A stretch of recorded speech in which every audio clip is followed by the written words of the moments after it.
আসসালামু আলাইকুম। আমি রাজীব আহমেদ রনি, রেসপন্সাবিলে পাত্রোনাত এপাক, সেদে প্রভিন্সিয়াল এব্রেশা। আশা করি সবাই ভালো আছেন। সবাই আমাকে একটা ব্যাপারে খুবই নক করতেছেন, যে ব্যাপারটাকে বলে নিই। হ্যাঁ, যে ফ্লুসি 2025-এর দোমান্দা নতুন করে করা যাবে কিনা? অবশ্যই না। যারা শুধু প্রে কম্পিলারে করেছেন তাদের জন্য আপনারা ইন্টিগ্রাটিভও করতে পারবেন। শুধু নতুন করে দোমান্দা করতে পারবেন কনভার্সনের জন্য ফরি কোথায়। যারা এখন পর্যন্ত কনভার্সনের জন্য অ্যাপ্লাই করেনি তাদের জন্য এই সুযোগটা থাকছে।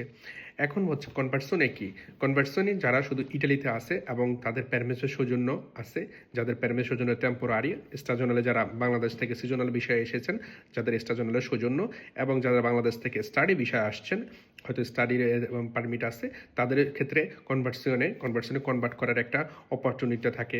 এখন হচ্ছে আপনি কনভার্সনে করার জন্য আপনার কী কী লাগবে? কনভার্সনে করার জন্য অবশ্যই আপনার প্রথম প্যারমেসের জন্য থাকতে হবে। আমরা দেখেছি আমাদের অনেকগুলো কেস অলরেডি চলে আসছে, যারা প্রথম প্যারমেসের জন্য ছাড়াই কনভার্সনের জন্য অ্যাপ্লাই করেছে, কস্তুরা এবং প্রেফেতুরা দুটো ক্ষেত্রে রিজেক্ট করে দিয়েছে। তাই কনভার্সনের ক্ষেত্রে যেটা সবচেয়ে বেশি ইম্পর্টেন্ট, তা হচ্ছে আপনাকে অবশ্যই প্রথম প্যারমেসের সৌজন্যটা থাকতে হবে। প্রথম প্যারমেসের সৌজন্যটা পেলে পরে আপনার যদি একটা ডোমেস্টিক কন্ট্যাক্ট হয়, তার মাধ্যমে আমরা আপনাকে কনভার্সনে করে দিতে পারবো। আপনি ইচ্ছা করলে একটা ডোমেস্টিক কন্ট্রাক্ট অথবা একটা 2 মাসের কাজের কন্ট্রাক্ট দিয়েও উনিলাভ থাকলে আপনি কনভার্সনের জন্য অ্যাপ্লাই করতে পারতেছেন। এই ব্যাপারে আমরা আপনাকে 100% গ্যারান্টি দিতে পারি যে আপনার কনভার্সনটা হয়ে যাবে। আশা করি এ ব্যাপারে যদি আপনাদের কোনো হেল্প লাগে কনভার্সনের ক্ষেত্রে এবং ফরিকতার মাধ্যমে কেউ যদি নতুন দোমান্দা করতে চান, অবশ্যই আমাদের সাথে যোগাযোগ করবেন। আমাদের অ্যাড্রেস কোর্সো গোফরেদ্দোমা মিলে 2 আব্রাইশা। আল্লাহ হাফেজ, সবাই ভালো থাকবেন।